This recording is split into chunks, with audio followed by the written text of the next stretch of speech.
Sejam todos bem-vindos a mais um episódio de E aí, professor? Olá, Walter. Veja, eu permiti que você ganhasse de mim hoje. Muito obrigado por ter me dado uma chance de novo. Como vai, Martin?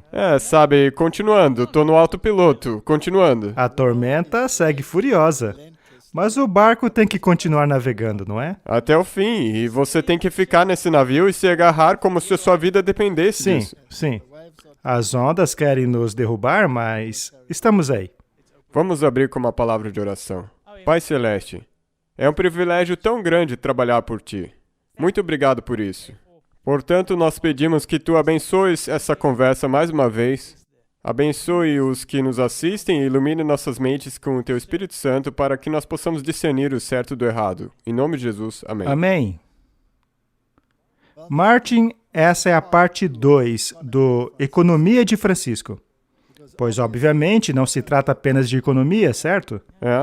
Existem outras coisinhas.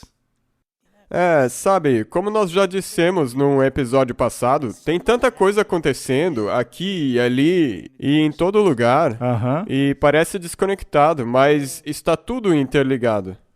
Eu conversei recentemente com um pastor que estava extremamente irritado, porque nós somos muito presunçosos por achar que os jesuítas têm alguma coisa a ver com os eventos mundiais. Sabe, as pessoas pensam que os jesuítas são apenas pessoas gentis que dão sopa para os pobres. É isso que eles pensam. Mas eu acho estranho que as pessoas não tenham percebido ainda que os jesuítas são conselheiros de presidentes, reis, economias e muitas outras coisas. Seus dedos são como tentáculos que atingem a cada faceta da humanidade. E, para mim, é impressionante que, mesmo apesar de a Reforma Protestante, por mais de 500 anos, apesar do grande reavivamento de 1844, apesar da Palavra de Deus, as pessoas ainda acham que não tem nada demais acontecendo no mundo e que tudo aquilo que harmoniza com as profecias da Bíblia é teoria da conspiração. É intrigante. É impressionante. E também muitas pessoas estão em diferentes vertentes. Sim. Porque, como você mencionou, se você perceber e fizer um estudo sobre isso, você vai ver que os jesuítas estão acima disso Exato. tudo. E às vezes eles vão para essas vertentes diferentes, e daí o sionismo se torna o problema, qualquer um se torna o inimigo, o anticristo está para vir, ou já veio, ou é uma pessoa específica. É ridículo. Se você simplesmente se agarrar no que a história e o espírito de profecia e a Bíblia diz, Sim. Não tem como errar. Muito bem. Vamos continuar com o nosso estudo. Vamos ver algumas coisas a fim de entendermos para onde estamos indo. Precisamos sempre lembrar que Jesus nos disse para estudarmos os sinais dos tempos. E os sinais dos tempos nos dizem onde estamos no curso da história.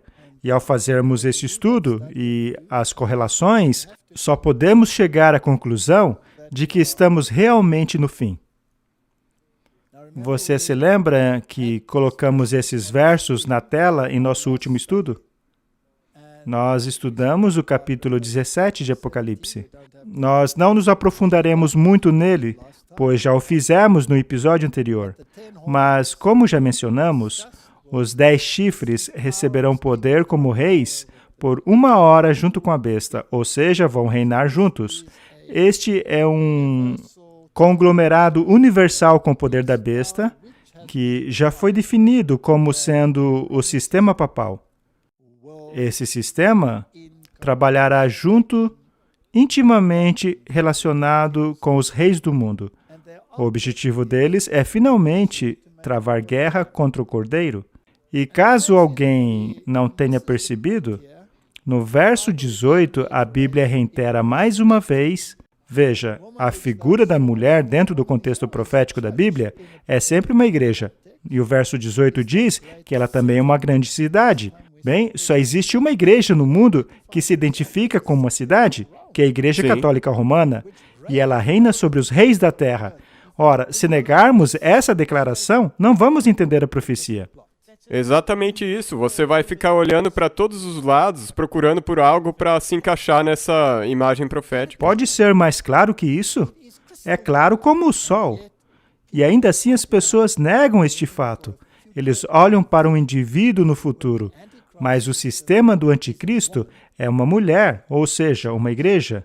Uma igreja que também possui o aspecto político, e é isso que a torna uma besta. E a missão dela é denegrir a lei de Deus.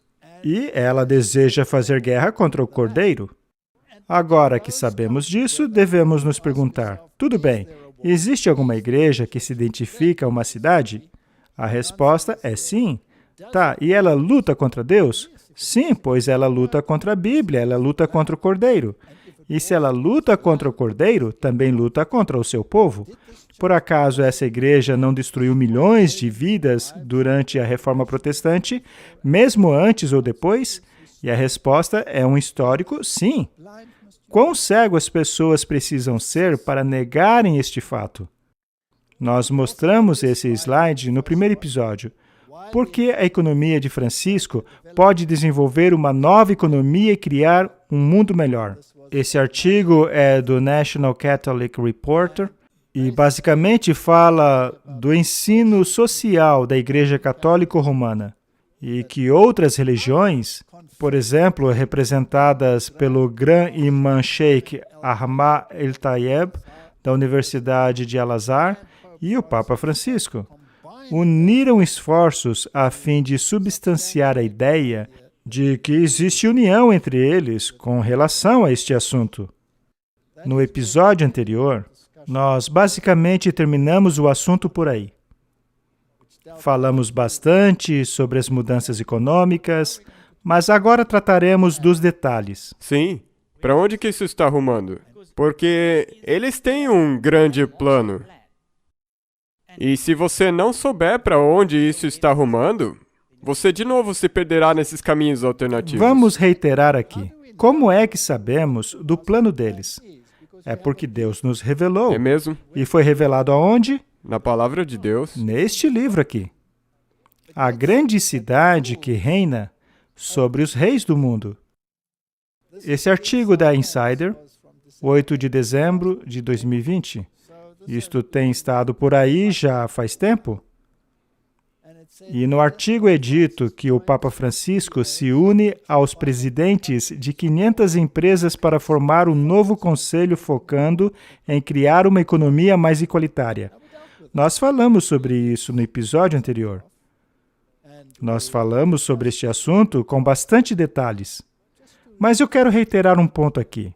Estaria a Igreja Católica Romana diretamente envolvida na economia? Sim. É já uma igreja envolvida em política. Muito bem.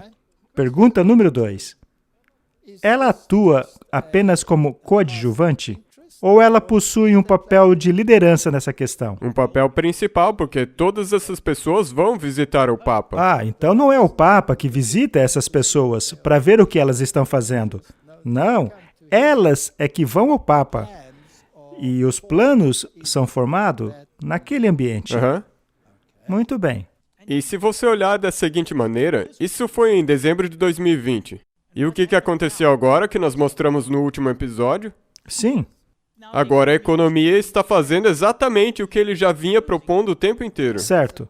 Uma vez que a mulher representa uma igreja, e uma igreja supostamente representa interesses religiosos.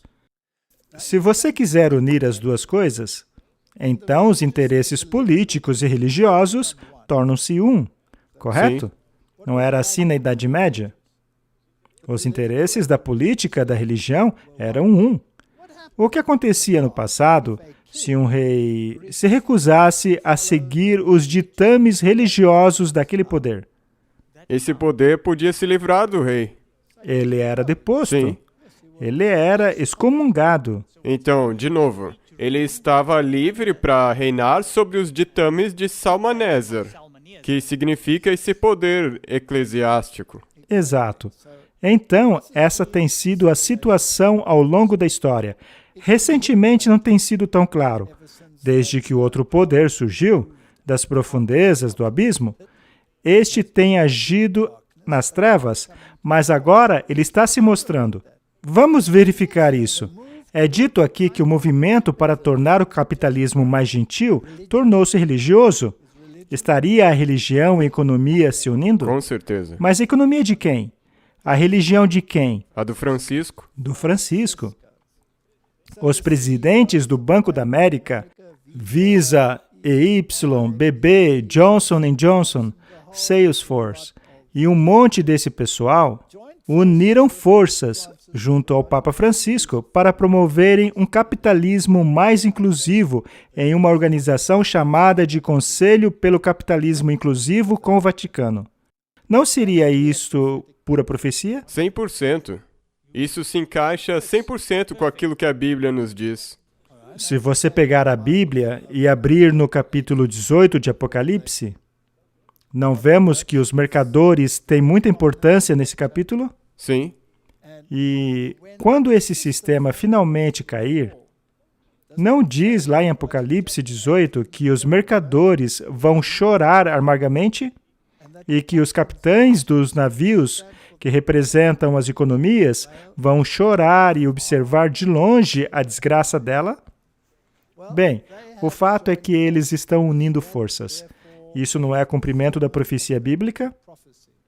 Sim. Vamos continuar lendo.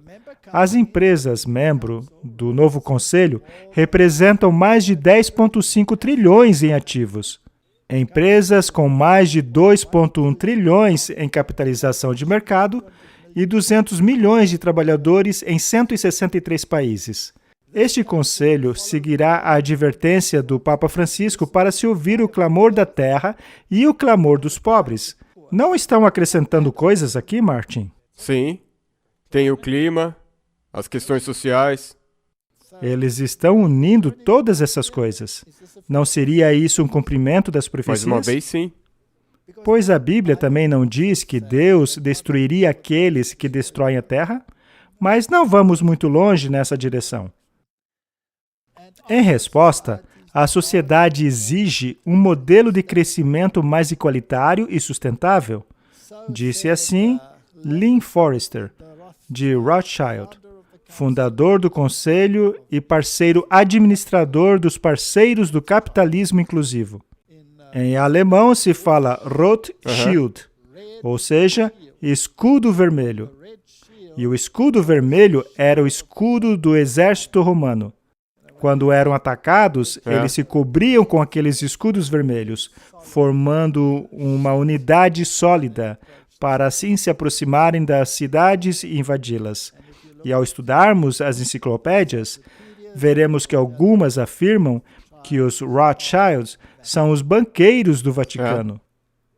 Muito interessante, não? Mais uma vez, tudo se liga com Roma. Tudo se liga a Roma. E os jesuítas, de acordo com alguns, pensam apenas em dar sopa para os pobres. É interessante que, ao mesmo tempo, administram as maiores universidades do mundo, além de vários poderes políticos. Vejamos o que eles têm a dizer em seu jornal.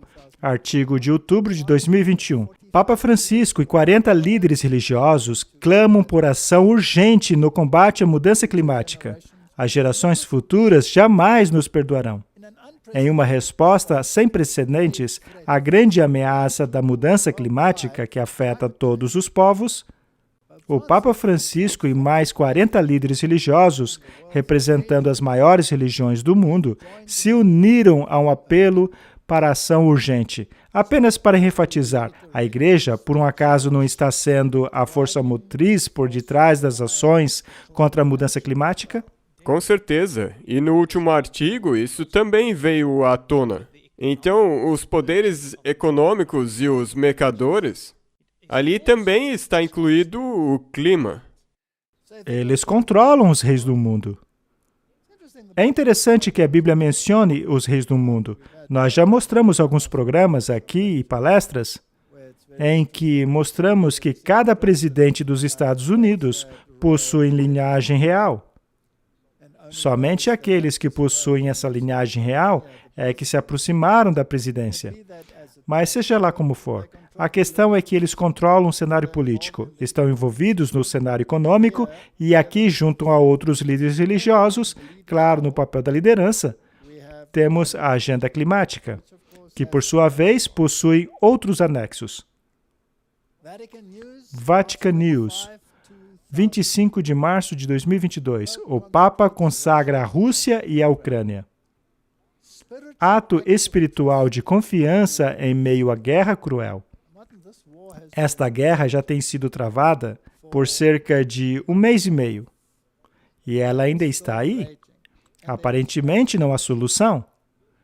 Veja, eu não quero soar insensível aqui, mas poderia essa demora talvez ser proposital para que certas coisas possam ser implementadas? Eles ficam procrastinando. Muito bem.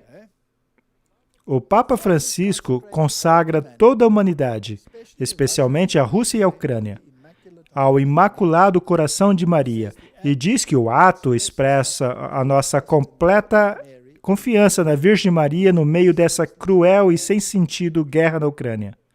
Bem, eu acho que não precisamos nem mencionar aqui o mérito de se consagrar qualquer coisa a Maria, já que, de acordo com as Escrituras, Maria está dormindo e não tem ideia do que está acontecendo aqui no mundo. A Bíblia diz que os mortos não sabem de nada. Os únicos mortos, por assim dizer, que estão no céu, são aqueles que foram ressuscitados, assim como uma minoria que foi transladada para lá sem ver a morte. Mas Maria não está nessa lista.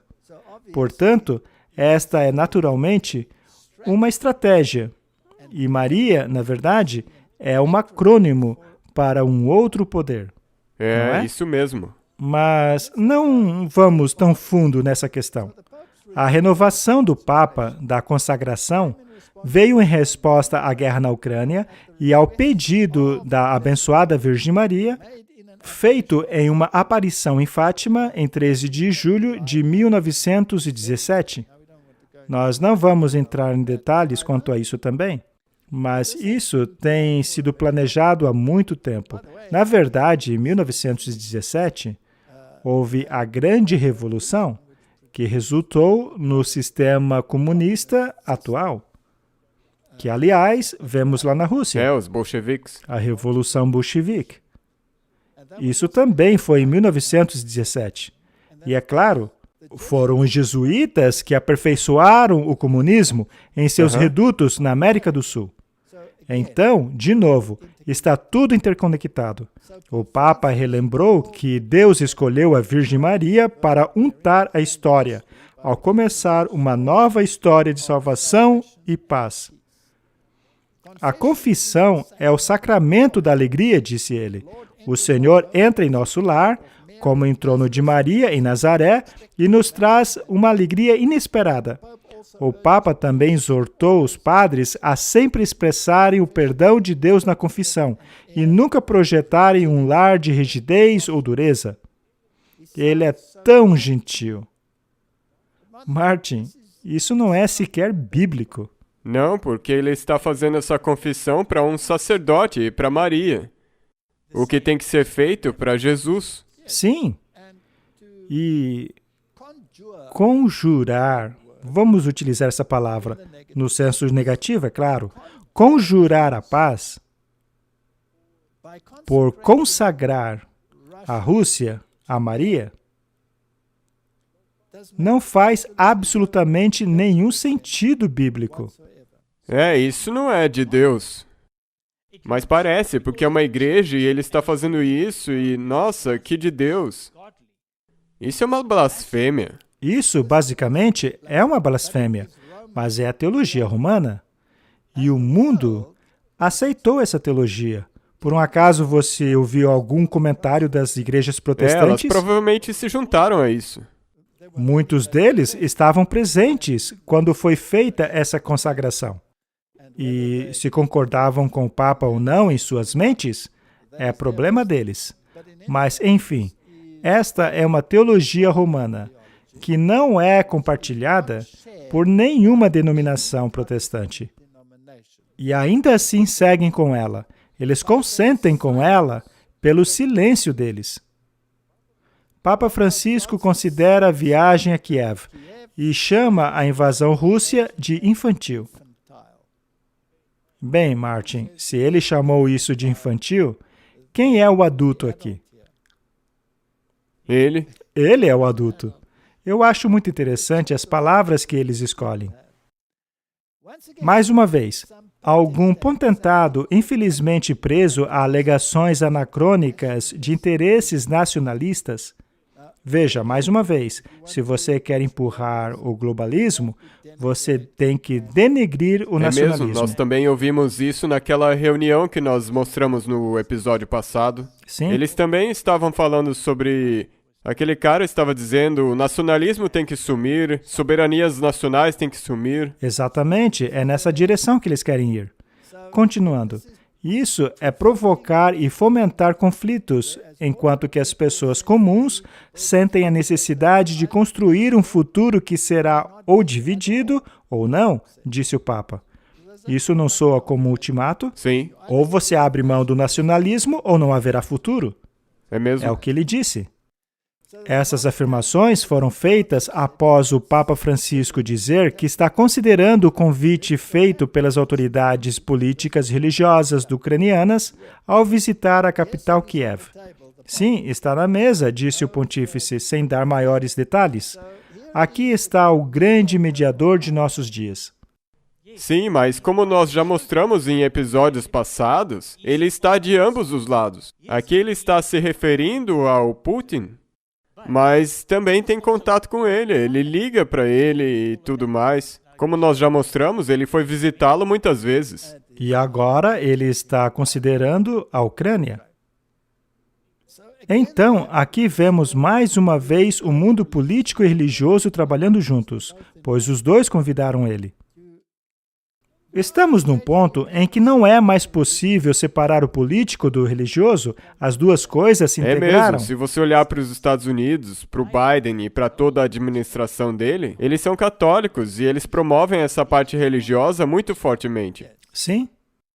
Emirados Árabes Unidos, Israel e Estados Unidos lançam grupo de coexistência religiosa para promover a diálogos interreligioso. Temos aí poderes políticos se integrando a poderes religiosos. Isso é igreja e Estado, a imagem da besta. O grupo de trabalho religioso é outro resultado direto dos históricos acordos abraâmicos. Seu estabelecimento foi anunciado no último outubro, no primeiro encontro trilateral dos ministros do estrangeiro dos 3 países. A declaração dos acordos abrâmicos, assinados em setembro de 2020, encorajou os esforços para promover um diálogo intercultural, interreligioso, a fim de promover a cultura da paz entre as 3 religiões abrâmicas e toda a humanidade. Tolerância e coexistência são caminhos para a nossa humanidade e paz, continuou Stern.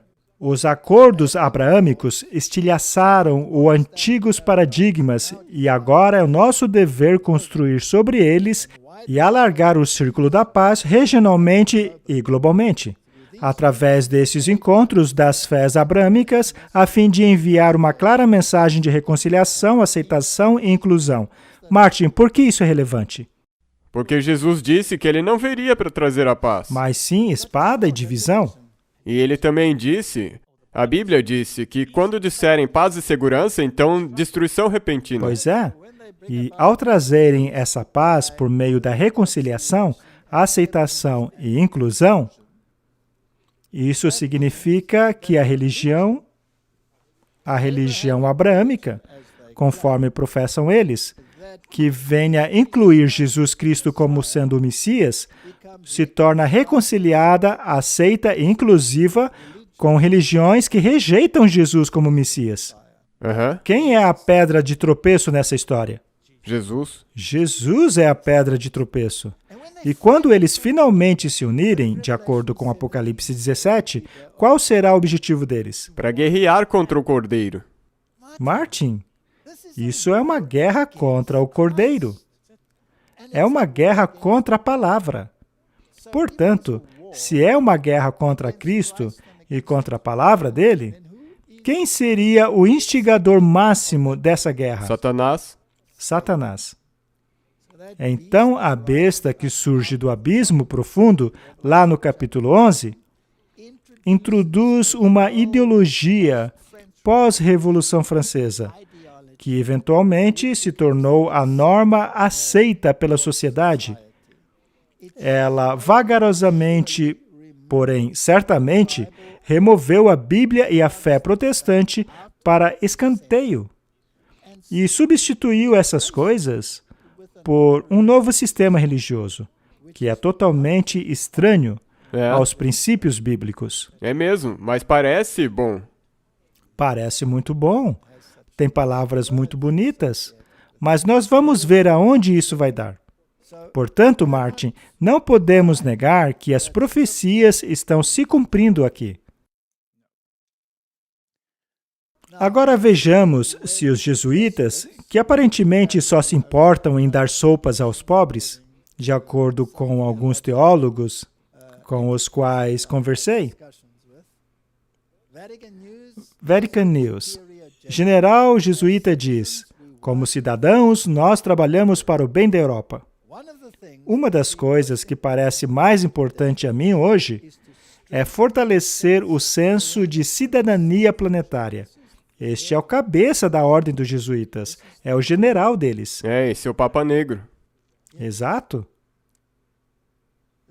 Ou seja, não é um problema dos ucranianos, não é um problema dos russos, não é um problema da União Europeia. É o nosso problema.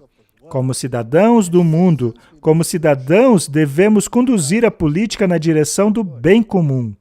É claro, uma guerra como essa, contra a cidadania, contra o bem-estar do povo, contra o bem-estar da natureza também. Então, fazer política é muito importante.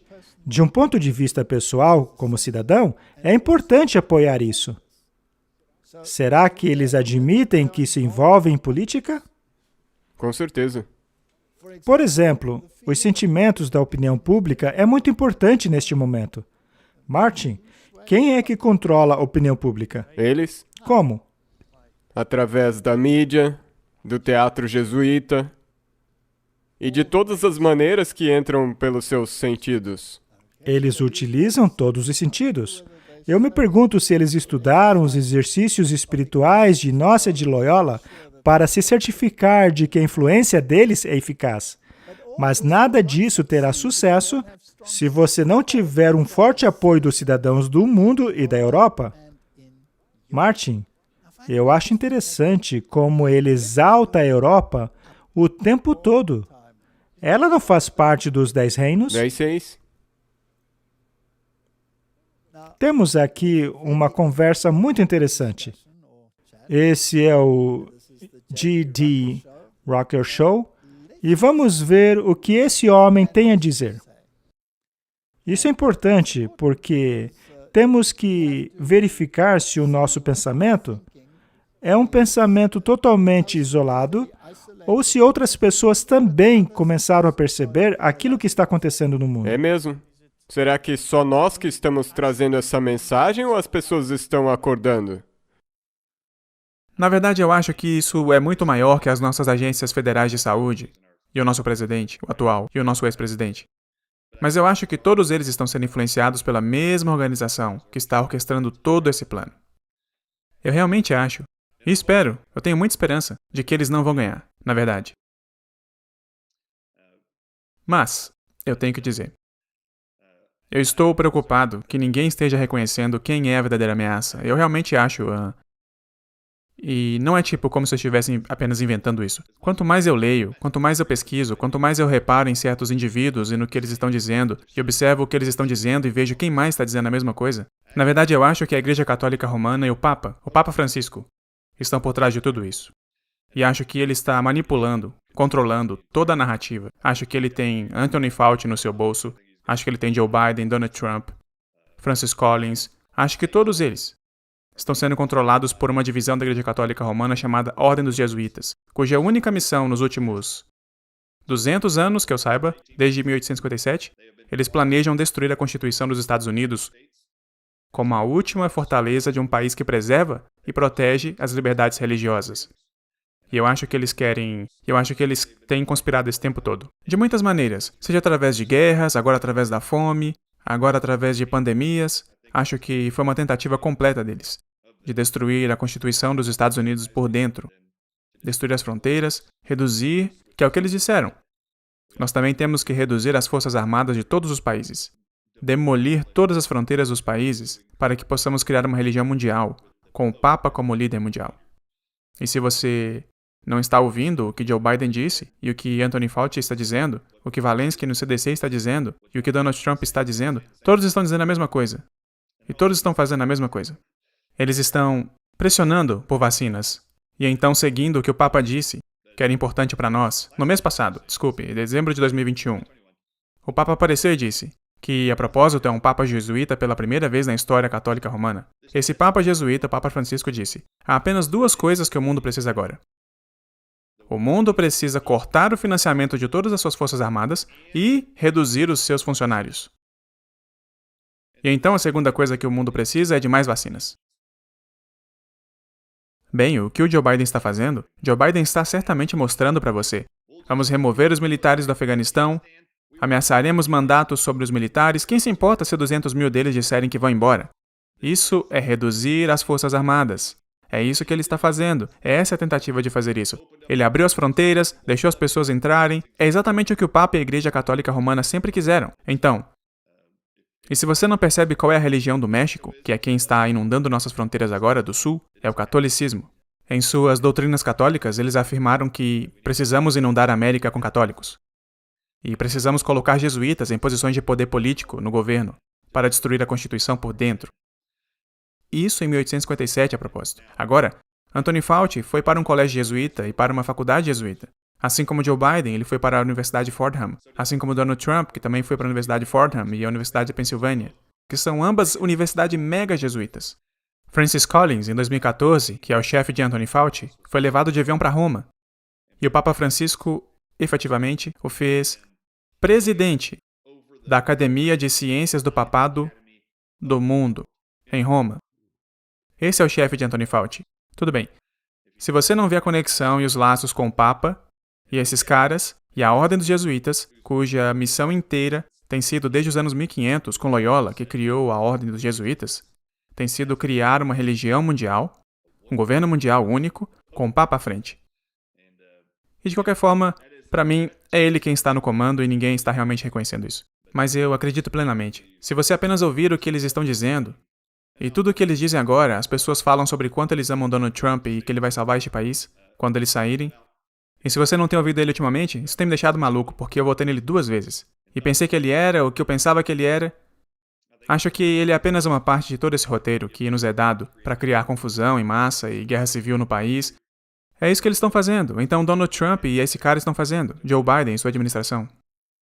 Não precisamos acrescentar nada a isso, certo? Não. Eu acho que ele já disse o que nós já vínhamos dizendo o tempo inteiro. Ele está olhando os sinais, está ligando os pontos. E ele está fazendo as conexões. E ele não usou nem mesmo a Bíblia. Não? Ou seja, só de olhar para os sinais, já é possível chegar a essa conclusão. E quanto mais se você tem a Bíblia? Porque daí você chegaria na razão para tudo isso. Sim. Por que nós estamos tão calados quanto a isso? Por que não estamos clamando a todo mundo que estamos nos últimos momentos da história da Terra? Por que não fazemos isso? Talvez nos assustemos que nos demonstrem estar errados. Mas já provamos que estamos certos. Isso mesmo, mas mesmo que depois de tudo isso, descobramos que é um pouco diferente, eu estou feliz que nós fizemos assim. Sim. E para onde tudo isso caminha, Martin? Tudo isso caminha para a agenda climática. E a próxima pergunta é, para onde a agenda climática nos conduz? Aí você tem um círculo completo. Temos aí um artigo de 3 de abril de 2022. Guterres, o chefe das Nações Unidas, age para certificar-se de que as empresas privadas obedeçam às ordens climáticas. Não importa se tem uma guerra acontecendo. Não importa se tem uma pandemia acontecendo.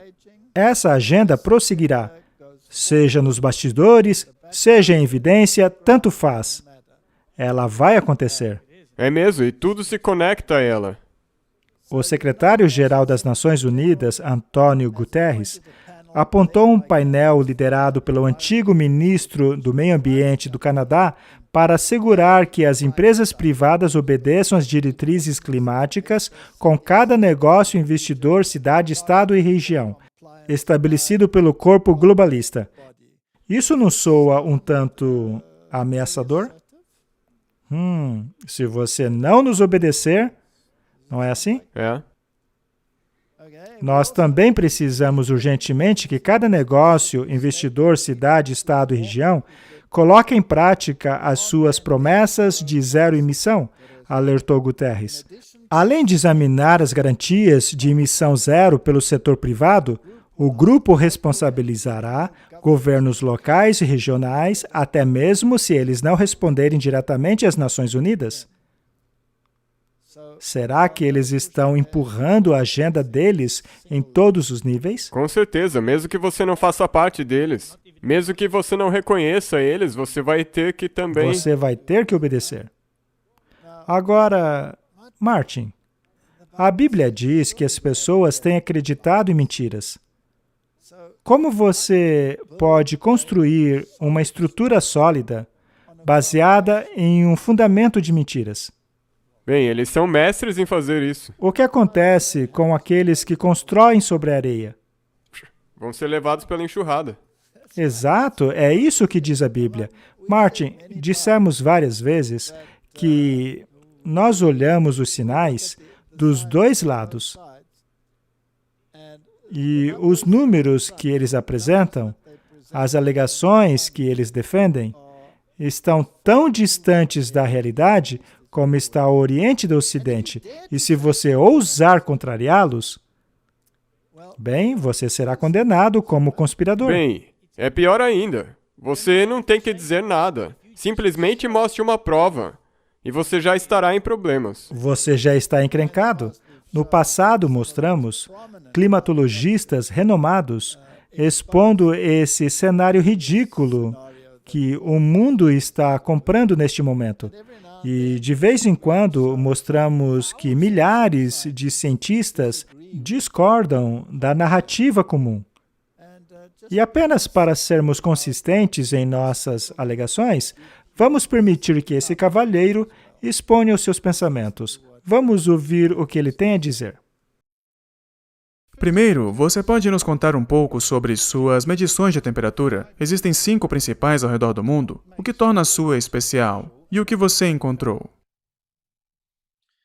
Bem, o conjunto de dados de temperatura global que John Christie e eu começamos há mais de 30 anos, a vantagem é que é de satélites e cobre toda a Terra. Não há outro conjunto de dados de temperatura que cubra toda a Terra. Remonta apenas a 1979, então só podemos falar sobre quanto aquecimento houve nos últimos 43 anos nesse conjunto de dados, mas é esse o período em que se supõe deveria estar aquecendo mais. Que tipo de aquecimento nós tivemos? Ele está de acordo, por exemplo, com as previsões dos modelos climáticos de 10, 15, 20 anos atrás? Já estamos enfrentando uma crise climática com aumentos muito perigosos na temperatura do planeta?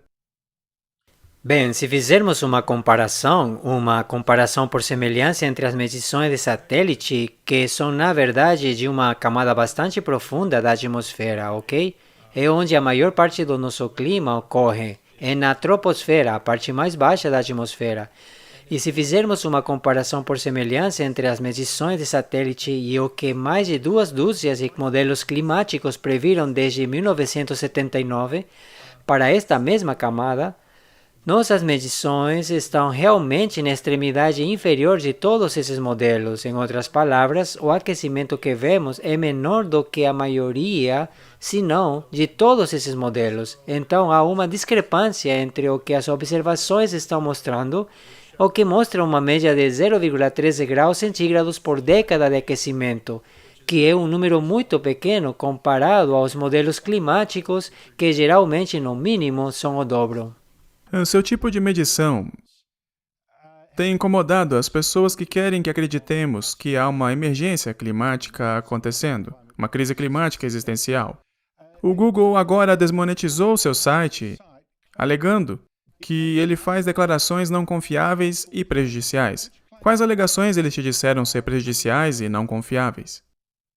Bem, eles não são específicos sobre quais alegações são basicamente. Isso diz tudo. O que o site deles me diz é que todo o meu site, basicamente, é de alegações não confiáveis e prejudiciais. Deixe-me provocar exatamente nisso, porque eu acho isso incrível, mas também muito sinistro. Então, as pessoas que administram Google, que não são cientistas climáticos, puniram o seu site, e você é um cientista, um dos principais cientistas climáticos do mundo, medindo a temperatura do mundo.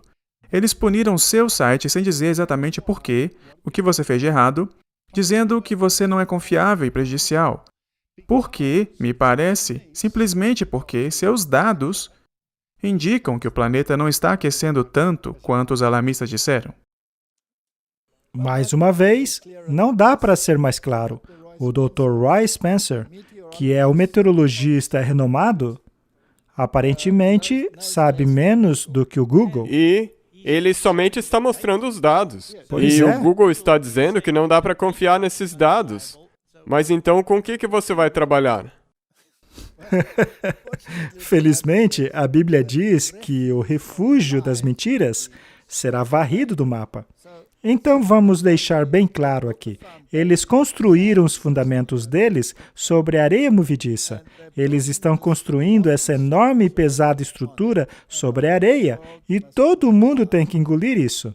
Mas o fundamento verdadeiro, a verdadeira pedra fundamental, eles rejeitam.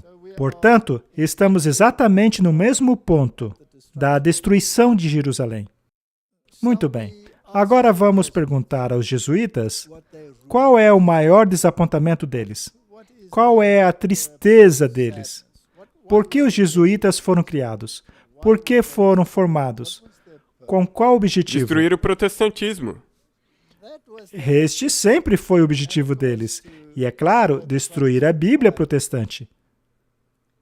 Eu sempre achei fascinante como eles, de fato, tiveram sucesso considerável e também como eles ajudaram a estabelecer religiões protestantes que hoje em dia não precisam mais da palavra de Deus, porque eles hoje se apoiam em sentimentos e impressões espirituais recebidas. Quando, na verdade, a Bíblia nos diz para testar os espíritos pela palavra. Porque hoje em dia isso é tão escancarado. O Espírito me disse para fazer isso ou aquilo. Pois é. Mas nem está em harmonia com o que a palavra diz. Tudo aquilo que não for construído sobre um fundamento sólido será varrido com o refúgio das mentiras. Este homem, um jesuíta, que escreveu esse artigo, Covid-19, aquecimento global e diminuição da culpa católica. Por que a culpa católica está diminuindo? Veja, Martin, a Igreja Católica reinou suprema na Idade Média. E depois, com a Reforma Protestante, ela acabou perdendo parte desse poder. E mais tarde, com a nova maneira de pensar liberal, que separava o Estado da Igreja, ela perdeu ainda mais poder.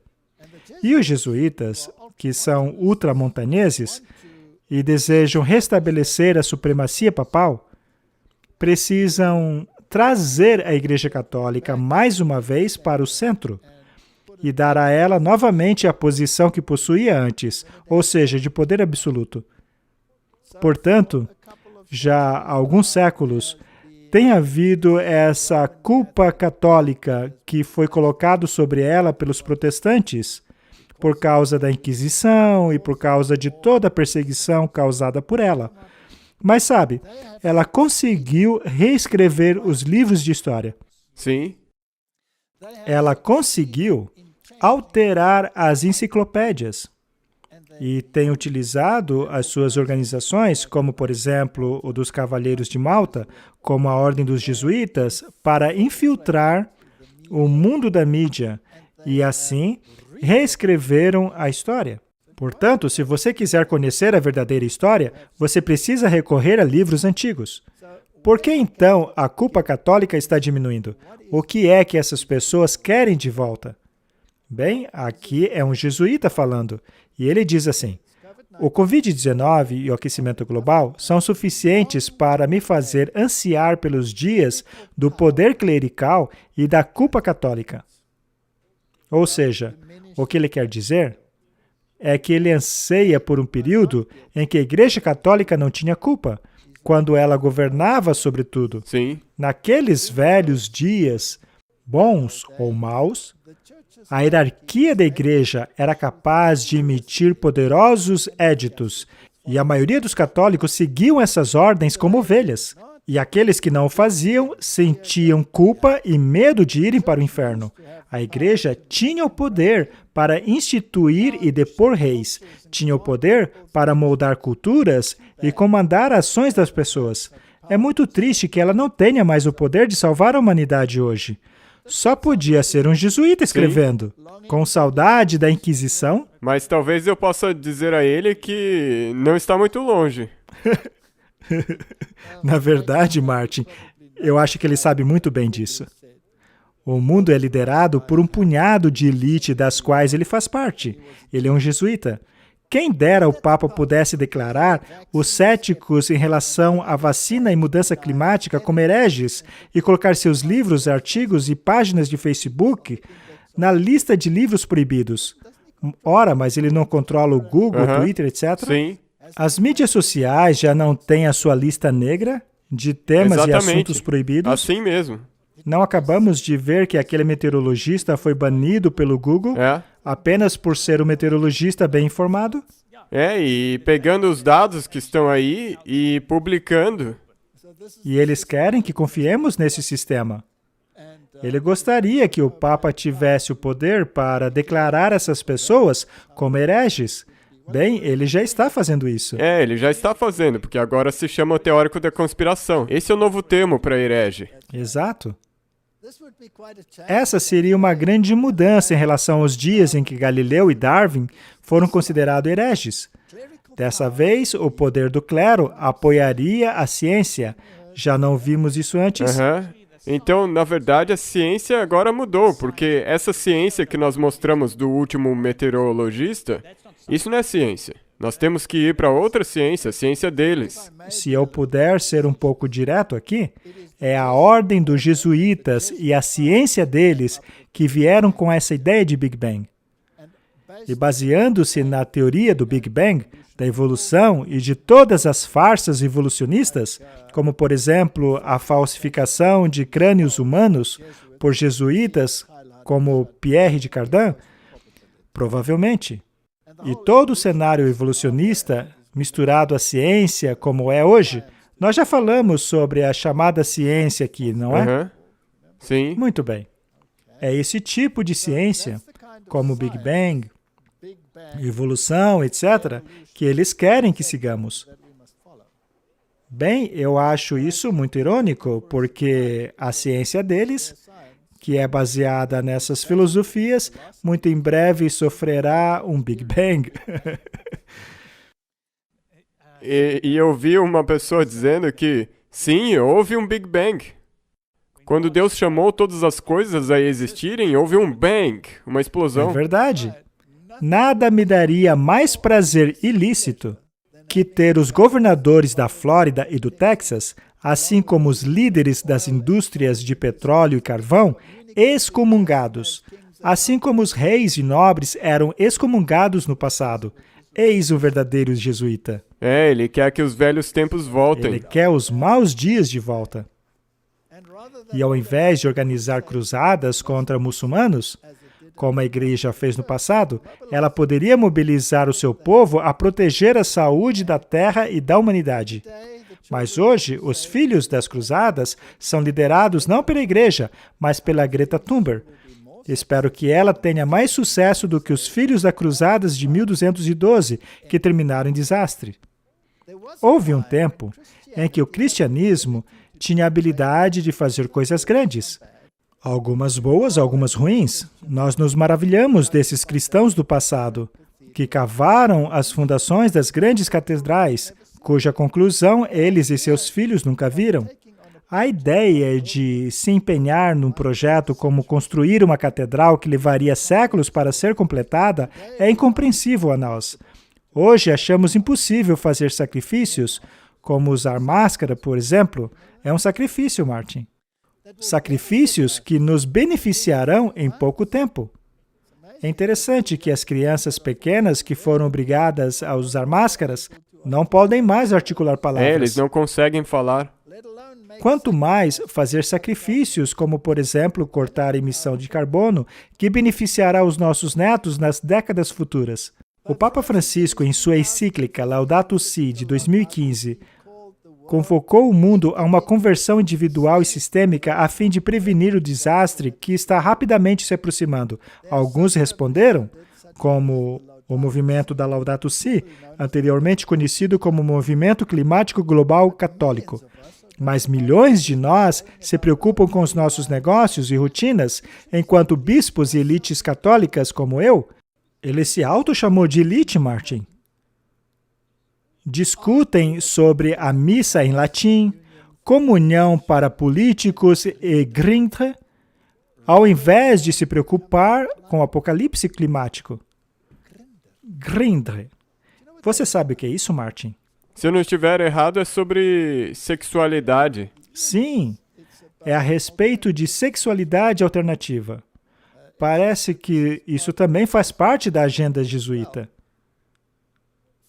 O Papa Francisco está certo. Nós precisamos da conversão individual e sistêmica. Nosso estilo de vida precisa mudar e nosso sistema econômico baseado no carbono precisa mudar. Precisamos aumentar o termostato no verão e diminuí-lo no inverno. Precisamos reciclar e usar menos energia. Mas também precisamos de regulamento governamental e uma taxa de carbono para que todo o sistema econômico torne-se menos dependente do carbono. Isso não será fácil, mas deve ser feito. A Igreja perdeu o poder do seu clero, e então eu acho que teremos que depender da culpa católica, mas dessa vez, o inferno que enfrentamos será criado por nós mesmos. Então ele lamenta o fato de que a Igreja não pode mais mandar. Mas sendo parte da elite, ele provavelmente sabe que a Igreja manda sim e todos obedecem. Está mesmo sendo feito, somente não é de uma maneira tão forçada como era antes, é de uma maneira muito mais sinistra. Agora vamos colocar isso sobre uma perspectiva religiosa. A verdade o libertará. O protestantismo libertou o planeta da tirania católica. E desde que o protestantismo foi estabelecido no mundo, este tem sido chamado de um mundo livre, o mundo protestante. Mas hoje, infelizmente, esses jesuítas aí têm saudades dos tempos da tirania papal, para que possam utilizar o refúgio de mentiras que construíram e forçar todo o mundo a seguir na direção que eles querem. E os reis do mundo darão o seu poder à besta. Temos mais um artigo de um jornal jesuíta, A Grande Resignação e a Espiritualidade do Trabalho. A tradição católica tem consistentemente valorizado o direito pelo descanso, especialmente o descanso regular e semanal do domingo, para devotar-se à adoração a Deus, cuidar dos amados e recreação. Em uma sociedade que tem largamente abandonado o descanso sabático, a grande resignação pode apontar para a santidade de um tempo de recuperação. Podemos desconectar essa agenda da outra agenda? Não. E é nisso que está culminando. Tudo está levando a isso. Martin, isso parece como programa gigantesco para finalmente atacar a autoridade de Deus. É mesmo? Não é sobre isso? Um novo temor que surge com esta nova apreciação pelo descanso é que o mundo moderno não é mais capaz de compreender o significado do descanso. Um dia de descanso não é uma panaceia para aqueles que não suportam ter apenas o suficiente para viver. Antes de você continuar lendo, eu acho que é importante perceber que, eventualmente, eles vão mudar para que esse descanso não seja somente para recreação. Vai ter que haver algum tipo de santidade Alguma associada conotação a isso. religiosa? Sim, e isso também vai ser mostrado nesse artigo. Vamos dar uma olhada. Vamos ler a parte em negrito. A última pesquisa a respeito da utilização do tempo por parte dos americanos é do Escritório de Estatísticas Laborais. Em 2020, os americanos gastavam, em média, cerca de 3 horas por dia assistindo televisão. Pessoas da idade de 20 a 24 anos gastaram, em média, o adicional de 1,4 horas diário jogando jogos de computador. O descanso deveria recriar, fortalecer os trabalhadores para o trabalho e nutrir laços de amor e fé na família e de amizades. A grande resignação, enquanto promove a reconsideração do trabalho, também precisa promover a reconsideração do santo descanso. É verdade, Martin. É isso que eles dizem. Então não vai ser só tipo, ok, eu estou descansando no domingo. Eu vou jogar bastante jogos de computador, assistir bastante filmes. Não, eles querem que tenha também uma parte religiosa. Neste caso, a adoração não está envolvida? Com certeza. Temos aqui uma comparação interessante entre a definição de domingo no dicionário. Certa vez eu estava dirigindo com uma pessoa em meu carro que estava fazendo um trabalho para mim. Eu precisava então levá-lo para um lugar específico. Eu não conhecia a pessoa, mas quando eu tenho tempo para falar com alguém, e você tem apenas uma oportunidade, eu tenho esse hábito de direcionar a conversa para uma direção religiosa, para que eu pudesse tocar em alguns assuntos. Então, nós estávamos dirigindo e conversando. E eu perguntei a ele aonde ele adorava, etc. Falei um pouco sobre o nosso ministério. Então veio o assunto do sábado e do domingo. E ele disse que sim, que ele ia na igreja aos domingos. Mas aí eu disse, sabe, eu vou à igreja aos sábados. Pronto, criou o assunto. Por quê? Perguntou ele. E eu respondi, porque a Bíblia diz que o sábado é o 7º dia da semana. E ele disse, não, o domingo é o 7º dia. Mas eu disse, não, não é. Domingo é o 1º dia. Ele ficou muito interessado no assunto e pegou o seu telefone e procurou no Google para ver o que o Sr. Google tinha a dizer a respeito do assunto. E não importa aonde ele procurasse, ele não encontrou em nenhum lugar que o domingo era o 1º dia da semana. Eu disse a ele que os bons e velhos dicionários definiam o domingo como o 1º dia da semana. Ele então procurou no Google pelo dicionário de Oxford e dizia que o domingo era o dia após o sábado, ou seja, a definição não estava mais lá. Alguns eram tão ridículas que diziam que cada um podia escolher se o domingo era o 1º ou o 7º dia. Vamos então ver algumas dessas definições, de acordo com os dicionários. Martin, você disse que isso aí é da internet, certo? Sim, eles são dicionários online. Eu tirei isso da internet. Estes são dicionários online. Então não são antigos dicionários físicos. O dicionário Merriam-Webster, e aliás, o dicionário Merriam-Webster tem raízes em um sistema de crença bastante protestante. Sábado é o 7º dia da semana. Isso é correto. Sunday, 1º dia da semana. É a analogia cristã do sábado judeu. É claro que não existe esse negócio de sábado judeu, já que o sábado do 7º dia vem lá de Gênesis. Sim, a criação. Exato. Então não pode ser uma analogia. É, para a humanidade inteira. Para toda a humanidade. Segundo o dicionário de Cambridge, é o dia da semana depois da sexta e antes do domingo. Então o sábado é o dia da semana depois da sexta e antes do domingo. E a sua definição de domingo é o dia da semana depois do sábado e antes da segunda. quando a maioria das pessoas do Ocidente não vai para o trabalho. Martin, isso aí já não é mais definição, não tem nada definido. Não. Uma definição é dizer claramente o que algo é. E isso é um tipo de raciocínio circular, porque cada um dos dias da semana é antes de um e depois de outro.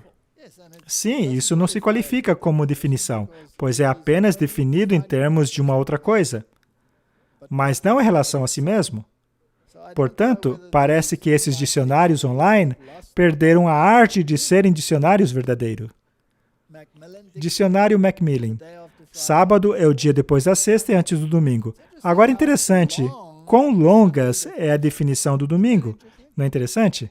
De acordo com esse dicionário, domingo é o dia depois do sábado e antes da segunda, normalmente considerado o primeiro dia da semana nos Estados Unidos e o último dia no Reino Unido. Nos países ocidentais, a maioria das pessoas não trabalham no domingo.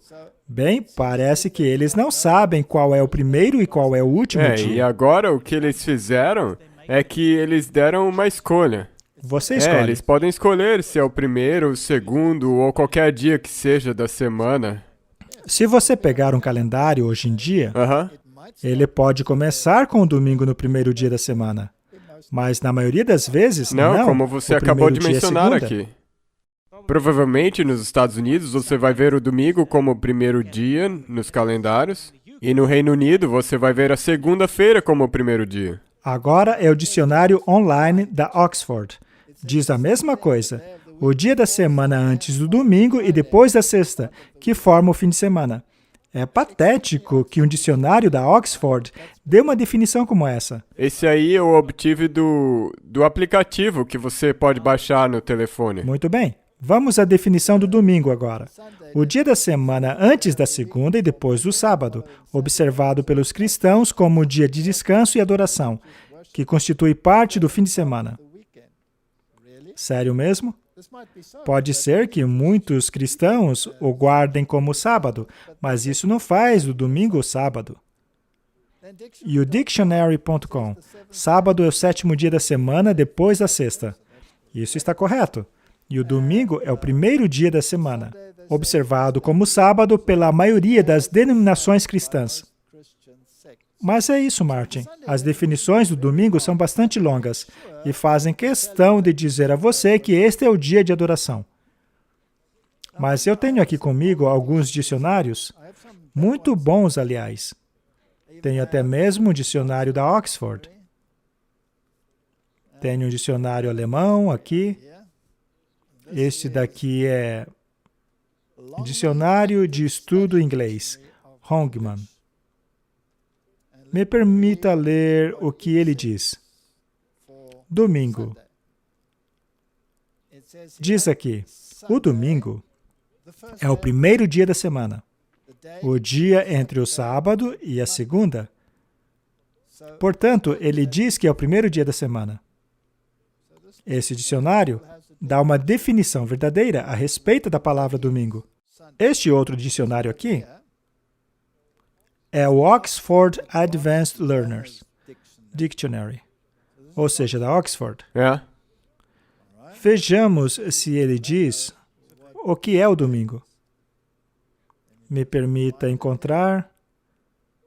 Domingo, primeiro dia da semana, o dia que vem antes da segunda, dia de descanso e adoração para os cristãos. Então, eles acertaram. Não mais na versão online. Só que o dicionário atual deles não é mais um dicionário, pois não define nada, apenas em relação a outras coisas. E apenas para me certificar, também trouxe este aqui. É um dicionário alemão. Wahres Deutsches Wörterbuch. Vejamos o que esse diz a respeito do domingo.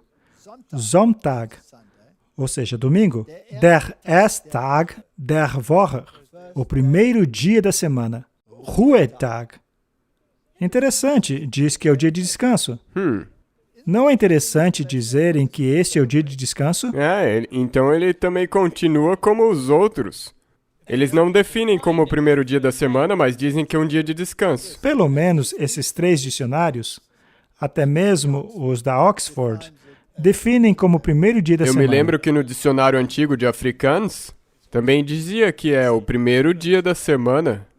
Mas eu não sei o que diz agora no moderno. Provavelmente ele diz que é o dia depois do sábado. Muito bem. Então achei surpreendente que o homem não pôde achar a definição e, portanto, tive que fazer planos alternativos para mostrar a ele que o domingo era o primeiro dia. Nós geralmente dizíamos, vai e veja num dicionário. Agora nem mais isso nós podemos dizer. Nem isso podemos fazer mais, Martin. Ok, agora nós vamos pro... Quais são os planos? Como eles vão implementar isso, toda essa coisa climática e descanso no domingo? Eles vão ligar essa questão ao clima, pois aí eles terão uma razão para o mundo secular. Mas eles já ligaram a questão ao mundo religioso e fizeram isso muito bem, já que todos os dicionários definem dessa maneira. Exatamente. Temos aí um artigo da Euractiv, 25 de março de 2022. Cidades da Albânia instituirão um dia sem carros por mês para economizar combustível.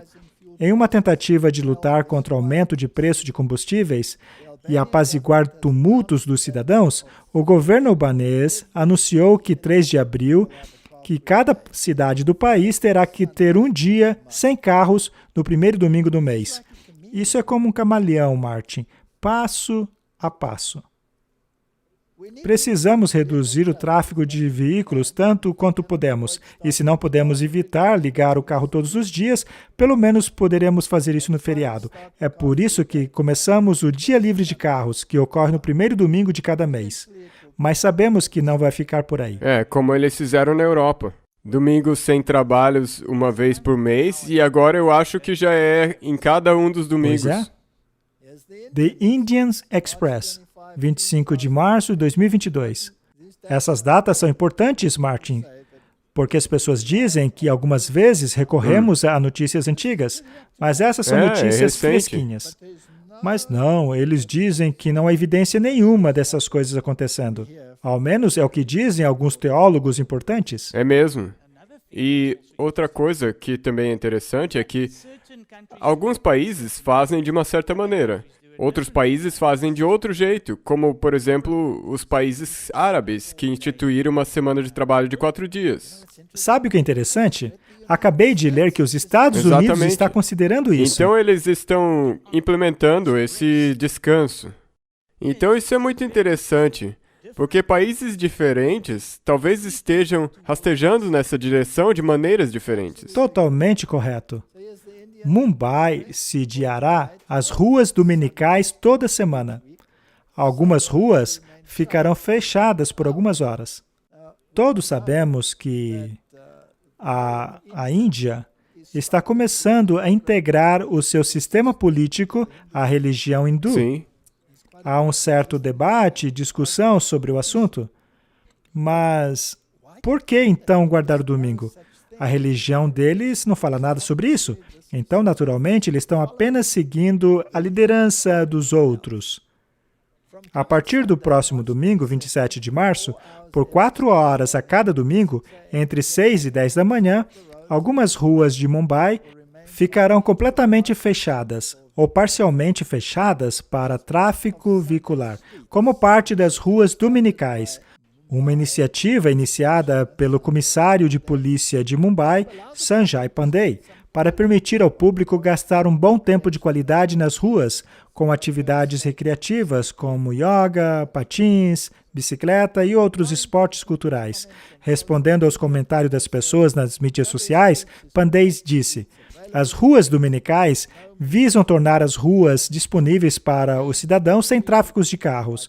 Você pode vir com suas famílias, brincar, ouvir música, andar de bicicleta, fazer yoga. Nós vamos ver em breve, mas promovendo as festividades, promovendo um encontro maravilhoso no domingo. Será uma possibilidade que no futuro acabem acrescentando festivais religiosos também. Esse aqui também é interessante. Ruas dominicais. Sua rua, seu dia. Ruas Dominicais é o programa de ruas abertas de São Francisco.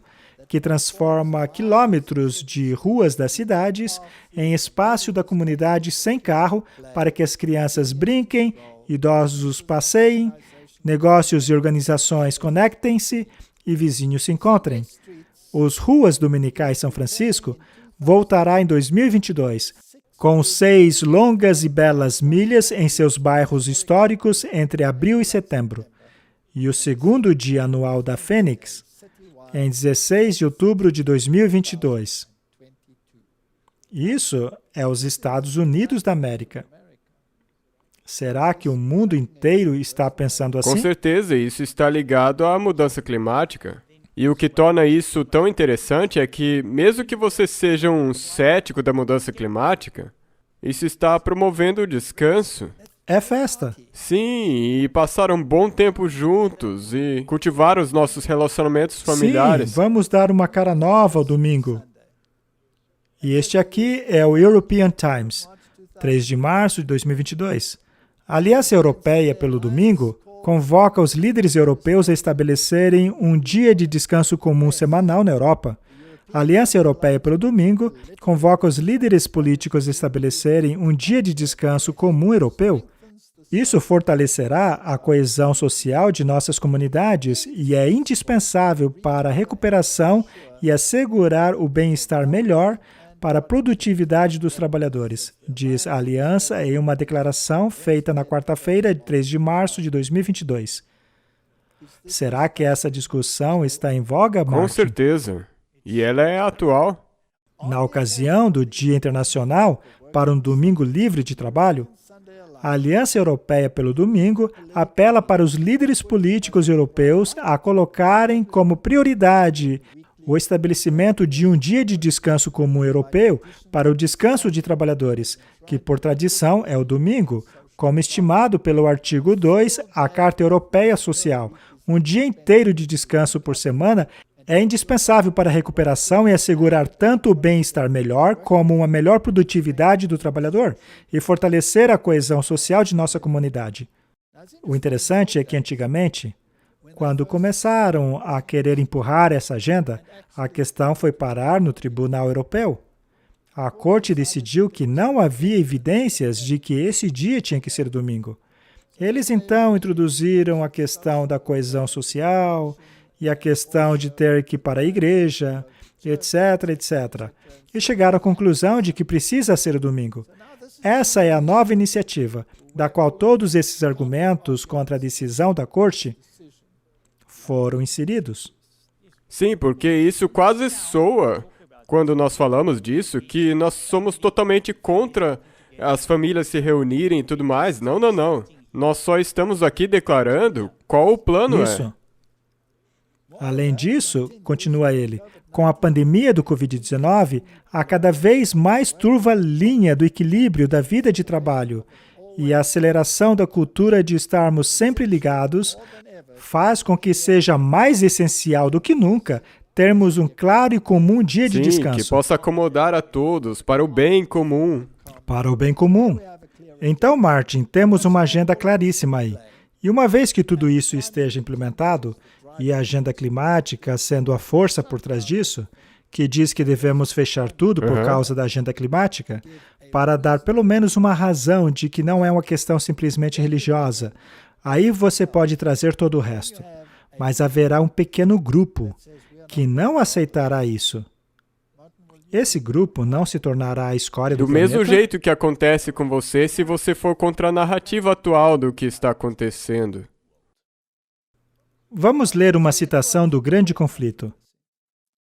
A fim de preparar o caminho para a obra que ele deseja realizar, Satanás conduziu os judeus, antes da vinda de Cristo, a rebaixar o sábado com os mais rigorosos exageros, tornando a sua observância um fardo. Agora, se aproveitando da falsa luz pela qual ele fez ser considerado, ele lança contenda sobre ele, como sendo uma instituição judaica. Enquanto cristãos geralmente continuam a observar o domingo como um alegre festival, ele os conduziu a fim de mostrar o seu ódio pelo judaísmo a fazer do sábado um dia de jejum, um dia de tristeza e pesar. Foi isso que aconteceu historicamente. Correto? O domingo era um dia feliz de festa e o sábado era um dia de pesar. Sim, foi isso que o diabo introduziu. Na primeira parte do quarto século, o imperador Constantino emitiu um decreto tornando o domingo um dia de festival público através de todo o Império Romano. O dia do sol era então reverenciado por seus súditos pagãos e honrado pelos cristãos. Foi a política do imperador de unir os interesses conflitantes do paganismo e cristianismo. Ele foi levado a fazer isso pelos bispos da igreja, que, inspirados pela ambição e sede de poder, perceberam que, se o mesmo dia fosse observado tanto por cristãos como por pagãos, isso promoveria a aceitação nominal do cristianismo pelos pagãos e assim garantiria o poder e glória para a igreja. Mas, conquanto muitos cristãos tementes a Deus foram gradualmente levados a considerar o domingo como possuindo um certo grau de santidade, eles ainda viam no verdadeiro sábado o santo dia do Senhor e observavam em obediência ao quarto mandamento. Essa tem sido uma estratégia bastante antiga. Exatamente, eles têm usado, como nós vimos agora, essas festividades. Nós fazemos desse dia uma coisa tão bonita que sempre que alguém for contra isso, ou não participar, então você se torna um inimigo. Você provavelmente terá à sua disposição transporte público gratuito para levá-lo a essas festividades, a esse dia divertido. Agora, já vimos essa parte da agenda. Já vimos a agenda da mudança climática sendo acrescentada à questão econômica, na questão política. Agora, a Bíblia nos diz que certas coisas ocorreriam. E Jesus nos diz que coisas seriam essas. Em Mateus, em Marcos, em Lucas. Bem, temos outro problema hoje em dia, que é a questão da moralidade e do gênero. Se formos ao dicionário buscando a definição da palavra mulher, você vai descobrir coisas interessantes, pois, como sabemos, as pessoas não conseguem mais definir o que é uma mulher. Não. Vimos recentemente uma candidata à Suprema Corte americana se recusando a dizer o que é uma mulher. Mas não é só isso. Toda a administração Biden se recusa a definir o que é uma mulher, e parece que outros países já estão seguindo isso. Martin, qual é a sua opinião sobre essa questão? Por exemplo, de não saber mais o que é uma mulher. O que você acha? Bem, eu acho que isso vai tornar mais difícil apoiar os direitos femininos. Como você defende o direito das mulheres se você não sabe o que é uma mulher? Então, como que eles vão introduzir a igualdade? Eles querem inserir as mulheres e igualdade no ambiente de trabalho. Sim, mas o que é uma mulher? Como você cria direitos iguais para uma mulher se você não sabe o que é uma? Essa é a questão, certamente tão confusa, não? Vamos mais uma vez aos dicionários. O Merriam-Webster diz assim: mulher é uma pessoa adulta fêmea. E um homem é um humano adulto macho. Muito interessante. Pelo menos somos humanos, não? Mas agora a fêmea é uma pessoa. Bem, mas a mulher é uma fêmea. O que é uma fêmea? Bem, é uma mulher. Aí tem um problema. Porque tem uma parte masculina nisso aí. Ah, sim, porque em inglês é female, que vem do macho. Mas muito bem, se ela é uma fêmea, e a fêmea é uma mulher, então a mulher deve ser uma fêmea. Mas se você não consegue mais definir mulher, como pode definir o que é fêmea? Não. Muito bem. No dicionário Cambridge, a mulher é um ser humano adulto fêmea. E o homem é um ser humano adulto macho. Macmillan, mulher é uma pessoa adulta fêmea. E o homem é um humano adulto macho. Oxford, mulher é um ser humano adulto fêmea. O homem, um ser humano adulto macho. Pelo menos foram consistentes. E Dictionary.com, a mulher é uma pessoa adulta fêmea e o homem tem uma definição bastante longa. Eu me pergunto, por que é tão complicado definir o homem? O homem é membro da espécie Homo sapiens. ou todos os membros dessa espécie coletivamente, sem considerar o sexo. Interessante? Então, se você usar a palavra homem genericamente, por exemplo, para se referir à humanidade, Sim, como a Bíblia. neste caso, você faz o uso coletivo da palavra. Mas existe qualquer definição aqui do que uma mulher realmente seja? Não. Eu provavelmente posso entender por que é difícil para eles prover uma definição. Muito bem. Então, o que é uma mulher? Na minha opinião, o que os dicionários fizeram foi dar um sinônimo. Mas um sinônimo não é uma definição. Gênesis 1:27 diz: Deus criou o homem à sua própria imagem, e a imagem de Deus o criou. Macho e fêmea os criou. A Bíblia é muito clara. Há apenas 2 sexos, e não mais de 100. Sabe, eu acho isso engraçado até. Eu me lembro daquele parlamentar alemão insistiu em ler as mais de 100 definições de gêneros, pois antigamente você se dirigia às pessoas como senhoras e senhores. Mas hoje em dia isso não é mais aceitável, já que a corte alemã decidiu que há pelo menos mais de 100 definições daquilo que é o gênero. Então, aquele parlamentar achou ser apropriado ler as mais de 100, mas ele só tinha 5 minutos para falar. Mas ele insistiu. Ele disse, olha, vocês fizeram uma lei e existe mais de 100. Então, não é apropriado para mim dizer simplesmente senhoras e senhores, pois isso seria apenas 2. E pelo fato de vocês terem feito uma lei dizendo que é mais de 100, eu vou ler cada um deles. Do contrário, eu estarei discriminando todos os outros. Então, o tempo dele falar começou apenas depois que ele terminou a sua introdução. Foi brilhante. Mas, enfim, a Bíblia diz claramente que era homem e mulher, somente 2. E Gênesis 6:19 diz, e de tudo que vive de toda a carne, 2 de cada espécie farás entrar na arca, para os conservar vivos contigo, macho e fêmea serão. Então, essa terminologia não é exclusiva da raça humana, Aham. de acordo Sim. com a Bíblia. Foi assim que Deus criou. Vamos ouvir esta discussão que ocorreu na audiência de confirmação da nova membro da Suprema Corte do Biden.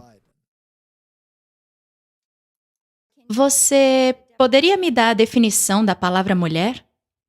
Se eu posso dar uma definição, eu não posso. Você não pode? Não, nesse contexto, não sou bióloga. O que há de tão incerto e controverso na palavra mulher que você não pode me dar uma definição? Senadora, no meu trabalho como juíza, o que eu faço é resolver disputas. Se há uma disputa sobre uma definição, as pessoas discutem e eu olho para a lei e decido, então não posso. O fato de você ser incapaz de me dar uma resposta clara e direta sobre um assunto tão fundamental simplesmente escancara o perigo da educação progressista sobre a qual tanto ouvimos falar atualmente. Será que é só uma membro da Suprema Corte americana que não sabe o que é uma mulher? Infelizmente, não. Pois é. Agora temos uma comissão na Austrália. Trata-se do Departamento de Saúde discutindo a questão. Vamos ver se eles chegaram a alguma conclusão. Bem, eu vou terminar então, porque isso tem sido muito útil com uma pergunta muito simples para o departamento, e isso é algo que me incomodou por muito tempo com a burocracia aqui. Alguém pode me dar uma definição do que é uma mulher? Departamento de Saúde? Definição de homem, definição de mulher. Alguém? É coisa básica, né? Professor Murphy. Veja, Eu acho que existe uma variedade de definições e eu acho que Uma talvez simples. para dar uma resposta mais completa, nós devemos tomar nota. Você vai perceber, mas a pergunta não, é o que veja, uma mulher... é que tem uma variedade, é um campo muito contestado no momento, senador. Não é uma E eu quero mulher dizer que já nasceu mulher? Existem definições É de como hilário. as pessoas se identificam. Então iremos providenciar uma definição adequada À sobre isso. Com vontade. prazer. Eu só estou aqui há 2 anos e esta é a melhor coisa que eu vi até agora. Muito obrigado. Martin, o mundo não ficou louco? Bem, eu acho que isso é uma coisa que você costumava saber quando tinha 2 ou 3 anos de idade. Talvez eles devam perguntar às crianças. Sim, porque quando dizem meninos deste lado, meninas do outro, ninguém ficava confuso a respeito disso. Por que mencionamos isso? É porque é um sinal importante na Bíblia. Nós o lemos em Lucas 17, verso 26, e diz assim: assim como era nos dias de Noé, será também nos dias do Filho do Homem. Eles comiam, bebiam, casavam, davam-se em casamento, até o dia em que Noé entrou na arca, e veio o dilúvio e destruiu a todos. Este é um dos lados. E a Bíblia diz como era nos dias de Noé. As pessoas estavam constantemente planejando o mal, Sim, até o ponto em que o Senhor decidiu eliminar a humanidade. Do contrário, ninguém sobraria. Mas Lucas continua e diz assim: e também da mesma maneira que era nos dias de Ló. Eles comiam, bebiam, compravam, vendiam, plantavam e construíam. Mas o mesmo dia que Ló saiu de Sodoma, choveu fogo e enxofre do céu e destruiu a todos. Assim será no dia em que o Filho do Homem for revelado. Sodoma e Gomorra serviu como um tipo, como uma ilustração da destruição final. E quando estudamos o que aconteceu nesta história, vemos que a questão de gênero era uma parte muito importante da narrativa. Sendo assim, deveríamos esperar que o antítipo seria da mesma maneira? com certeza. E eu acho que se você começar a olhar para aquilo que a legislação está começando a fazer, então nós já estamos nesse ponto de que não dá para piorar nada. Muito bem. Nós não queremos ser muito diretos neste tema, mas ao olharmos para os símbolos e simbolismos que algumas dessas visões alternativas utilizam para apresentar a sua tendência pessoal. Não é interessante que encontramos esses mesmos símbolos também no mundo religioso? Vamos parar por aí. Basicamente, o que estamos vendo aí é que temos todas as questões sobre as quais fala a Bíblia, todas se unindo, exatamente do jeito que a Bíblia diz que aconteceria. Estão todas ativas agora mesmo. Será que estamos vivendo nos últimos momentos dessa terra? Eu creio. E deveríamos ficar tristes com isso? Ou deveríamos olhar para cima sabendo que a nossa redenção está próxima? Isso é exatamente o que nós deveríamos fazer agora.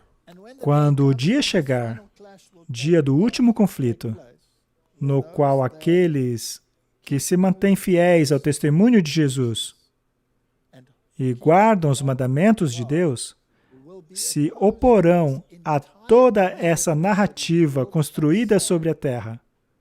Quando este conflito ocorrer, ou estaremos do lado que clamará às pedras para caírem sobre eles, para se esconderem da face do Cordeiro, ou daqueles que dirão: este é o nosso Deus, nós esperávamos por Ele. Ele nos salvará. Vamos orar. Querido Pai, As cartas estão na mesa. Tudo está pronto. Estamos apenas aguardando as decisões finais. As organizações estão aí. O mundo religioso está pronto. As organizações estão empurrando a sua agenda.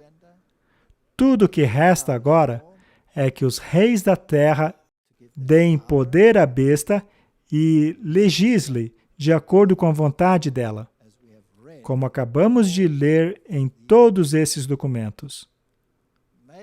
Que o Senhor nos dê sabedoria para fazermos as escolhas corretas. Em nome de Jesus. Amém. Amém.